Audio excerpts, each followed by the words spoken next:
Welcome to part 1 of the Melrose vest. We're going to cast on our chains and work our setup rows. So have the pattern ready with you. Have a slip knot already placed on your hook, and we're going to make the make the number of chains that are required for your size. I'm going to make 14. If you've never done chains before, you don't need to have any crochet knowledge for this. Just hold your finger here to keep hold of the slip knot so nothing spins. With your working hand, just take the yarn and bring it right to the back of the hook, just like so. And now we want to pull this loop through this loop. So I tend to sort of like switch fingers just so that I have my thumb ready here, so I can keep hold of things, and then with the hoop simply hook on that loop so that you can put it through and come back to your starting position. That lovely V here that you're seeing is our first chain. So that's 1. Just keep your finger there. It'll keep everything nice and stable. Take your hand again, go round the back of the hook and under the hook like this, and then just move your finger. We need just a little bit of tension there. Hold things here, and again use your hook and pull through and come back in your starting position. Don't work them too tight.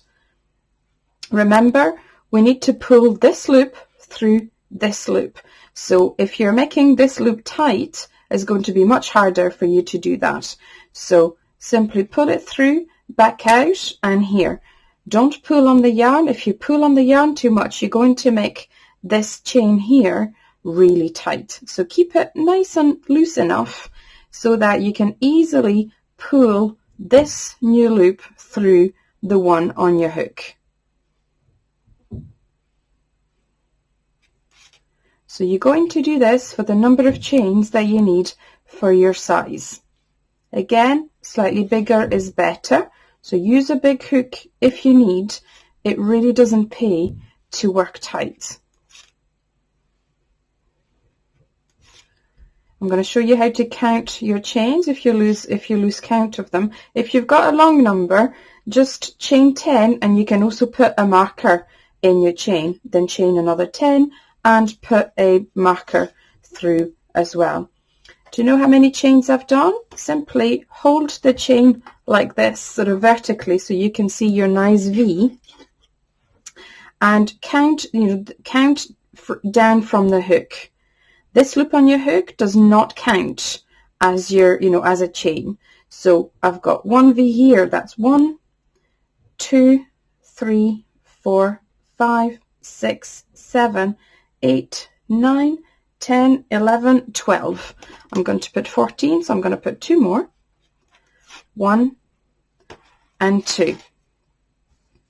So these are all my chains just there. Now we're going to work our setup row. To get a nice neat edge, we're going to work in the back of these chains. So you can see that this nice flat side that we have, that's the right side of the chains. If I turn it around, I get this bumpy side.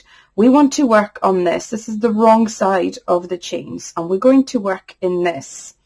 So again, have your hook ready and make sure you are facing the wrong side of the chains. What we want is, if you hold your chains horizontally, you can see that we've got those horizontal loops here.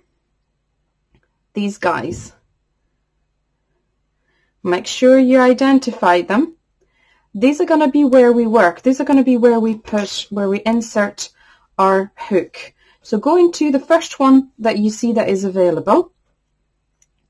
So I'm simply put my hook, I'm right-handed, so I'm going from right to left.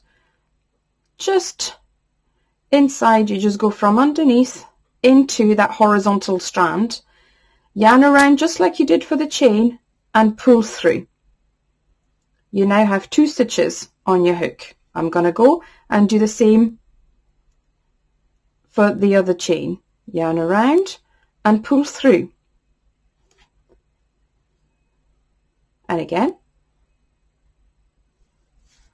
yarn around and pull through.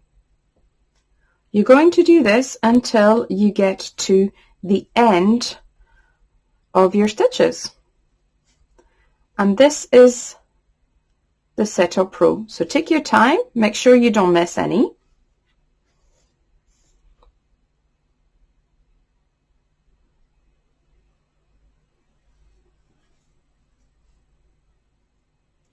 You can remember, you can always rewind and pause whilst you work on this.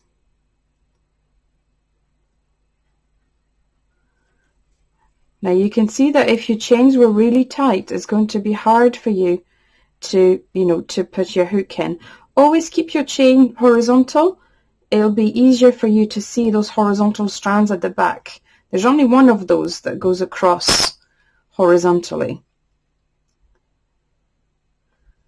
And here.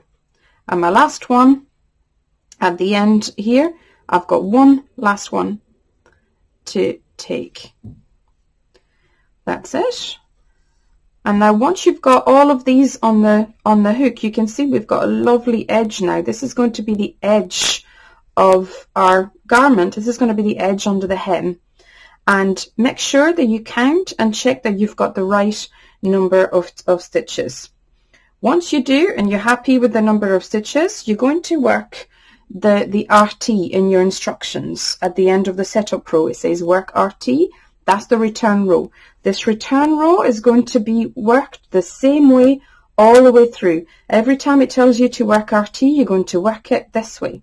You simply go yarn around the hook and go through the first stitch to start with, and put your hook a little bit away like this to keep it nice and loose.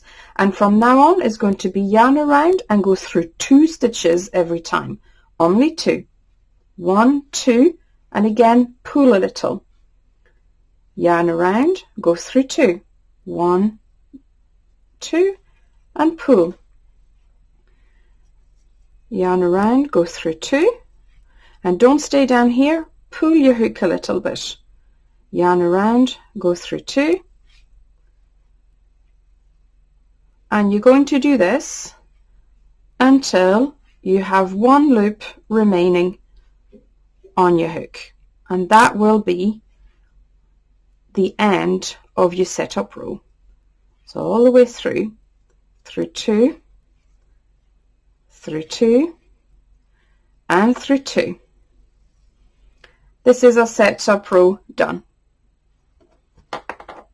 Once you've got this, join us back again in part 2.